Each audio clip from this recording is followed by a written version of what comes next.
Vítám vás u sledování dnešního videa s tematikou rozumného hubnutí. Dneska se budeme věnovat rostlinným nápojům. Často se mě ptáte, jestli jsou vhodnější při hubnutí než klasické mléko, jestli má smysl jejich zařazení do jídelníčku, takže se na ně podíváme trošku podrobněji. Určitě jste si všimli, že nejenom v obchodech, ale i v kavárnách se rozšiřuje nabídka rostlinných nápojů, které vlastně svojí chutí připomínají mléko. Takže podíváme se na ně, které z nich jsou vhodné při hubnutí a případně na co se zaměřit při jejich výběru.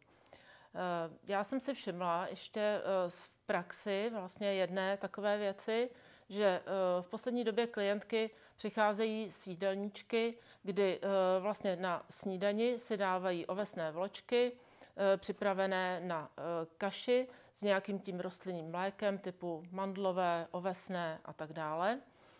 Potom v průběhu dopoledne jedí jenom třeba ovoce a potom odpoledne mívají velký hlad, který potom večer končí dost špatně, v řadě případů i takovým vlastně přejídáním a velkou chutí na sladké.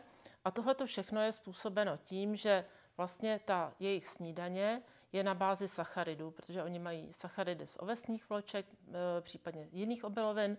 K tomu mají to rostlinné mléko, které bílkovin má málo. A vlastně ten nedostatek bílkovin způsobuje potom hlad a větší chutě na sladké.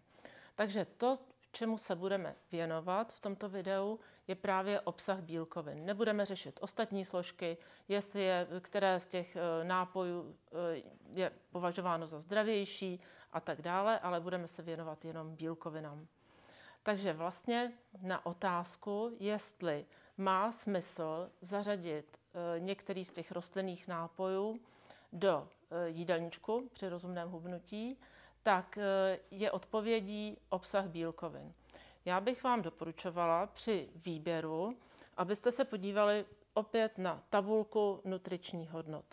Jelikož klasické mléko, kravské, má něco okolo 3 gramů bílkovin na 100 ml, tak je dobré se podívat do té tabulky u toho rostlinného nápoje, kolik má bílkovin na 100 ml, jestli se to blíží kravskému mléku nebo v žádném případě.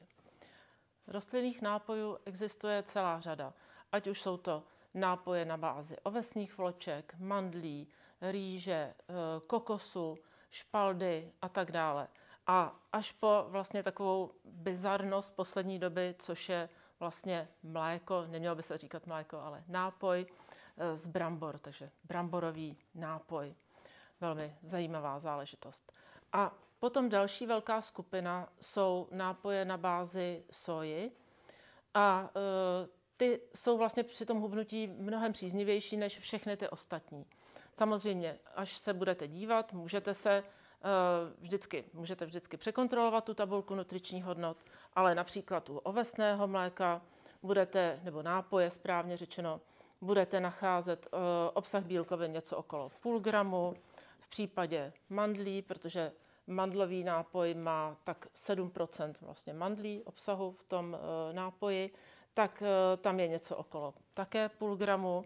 V případě toho bramborového nápoje, protože je tam přidaná hrachová bílkovina, tak tady máme 1,4. Ale když se podíváme na nápoje na bázi soji, tak tam se dostáváme vlastně na hodnoty velmi podobné až shodné s klasickým kravským mlékem. Takže u sojového nápoje tohoto typu je 3 gramy na 100 ml a tady máme dokonce nápoj, který je obohacený, který má obsah bílkovin ještě vyšší než klasické mléko. Pokud tedy některý z těchto nápojů plánujete zařadit do jídelníčku, tak bych doporučovala věnovat se těm nápojům na bázi soji. Dávejte si pozor na ochucené nápoje, které bývají slazené cukrem, a to by byla škoda v tom redukčním jídelníčku přijímat vlastně zbytečné kalorie ve formě cukru. Co je vlastně tím důvodem k zařazení rostlinných nápojů do jídelníčku, tak v řadě případů je to laktózová intolerance, to znamená neschopnost trávení nebo štěpení mléčného cukru neboli laktózy, kdy po požití klasického mléka mají ti lidé problémy typu nadýmání, průjmy a tak dále, diskomfort břišní ale v dnešní době je možnost tuto záležitost vlastně řešit mlékem na bázi tedy kravského mléka, ale bezlaktózovým. Nicméně je možnost právě využití i těch rostlinných nápojů. Dalším důvodem, proč lidé se obracejí k těm rostlinným nápojům, tak je záležitost životního prostředí, nebo je to i vlastně záležitost zdravotní. Tady je ovšem zapotřebí říct jednu věc, že pokud jde o životní prostředí, tak v řadě případů jsou vlastně některé z těch nápojů rostlinného typu až jako kdyby nesmyslné, by se dalo říct, protože vlastně jsou konzumovány jenom z důvodu chuti, nemá to vlastně ten nutriční ekvivalent, nebo nemá to tu srovnatelnost vlastně s tím klasickým kravským mlékem. Děkuji vám za sledování videa. Podrobné výsledky a testy rostlinných nápojů najdete na webu rozumnéhubnutí.cz. Pokud vás zajímá senzorické hodnocení rostlinných nápojů, tak můžete se s ním seznámit na herohero.co/Mudrkunová. Děkuji.